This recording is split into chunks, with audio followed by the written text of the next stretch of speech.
here. You know, the Biden regime is so concerned about Ukraine's border. Shouldn't they pay a price for ignoring multiple crises they created at our own border? No question about it, Chris. Great to be with you. He's been ignoring the border from the very, very beginning. He's reversed all of Trump's, policies down there. It's a disaster.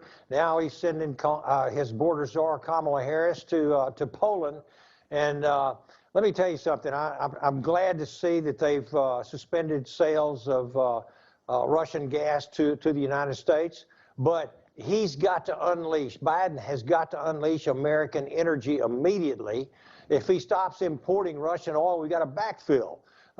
If he doesn't do this and reverse course on his anti-energy agenda, we're going to be in a worse bind. And I don't think Americans are going to stand for, $5, $6, $7 a gallon gasoline for much longer. I can tell you that. Well, how are we going to fly all of his illegal aliens and bus all of his illegal aliens all over the place in the United States if gas is $9 a gallon? I mean, seriously, but Biden should think ahead on this. Our home state of Texas is an oil-rich state. Senator Joe Manchin pointed out that Team Biden is asking everybody else to increase oil production around the globe, but lazy Democrats think, yeah, America, you know what, we shouldn't have to do our part. It's wrong on that level. Isn't it also wrong, though, Congressman, that Americans are paying a heavy price at the pump? Is the GOP powerless to stop this? Well, we can message. That's what we can do. And I can tell you some of these Democrats are feeling the heat. They're looking at November. We're going to see a red wave. Americans are tired of the self-inflicted crises by Joe Biden and the radical wing of his Democratic Party. And again, let me just say this. Our country is the world's energy superpower. We have gone in 1 year's time from being energy, not only energy independent, but now we are dependent upon countries like Russia. And he's got to immediately, now that he stopped the purchasing of Russian oil and gas, we've got to have end this federal freeze on all new oil and gas projects. Where there's LNG export permits, there's 6 of them out there waiting to happen. And he's got to expedite approval of our pipelines and energy development. And he's got to stop the regulatory assault on U.S. energy development and financing through our banking system. It is incredible that they are basically committing energy suicide. And let me tell you, energy independence and energy supremacy is national security for this country.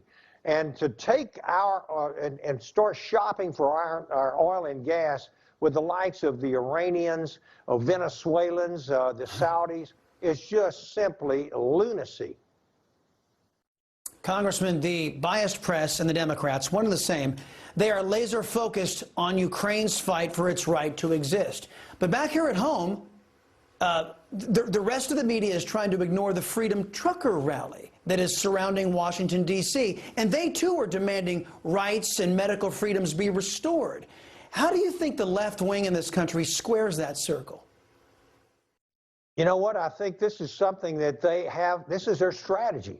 I think they want to see the middle class shrink. They want to see socialism. They want to see open borders and free freedom of movement across borders illegally and do away with the illegal immigration, quite frankly, and legalize the whole 9 yards. This is their grand strategy. This is how they're going to transform America.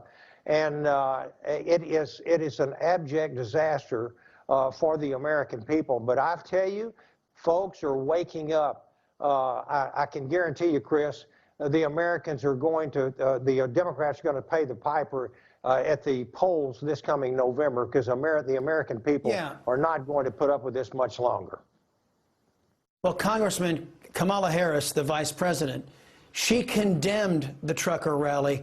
How are Republicans receiving the trucker rally? Are Republicans supportive of the First Amendment as they see their Democrat colleagues trying to poo-poo the First Amendment, the right to demand a redress of grievances from their government?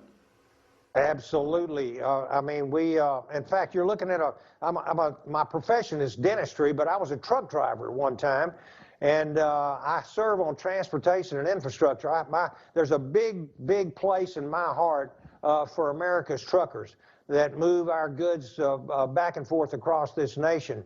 And I'm very sympathetic to our truckers and our transportation industry who have been hurt so bad by these COVID vaccine mandates, and they're wanting an end to this. And so I support the truckers up in Canada as well as the truckers here. We need to start listening to these people. The First and Second Amendment, and in fact all of the amendments, all of the above, are so important, and it seemed to be just be shucked and thrown into the wastebasket, if you will, by this radical wing of our Democratic Party.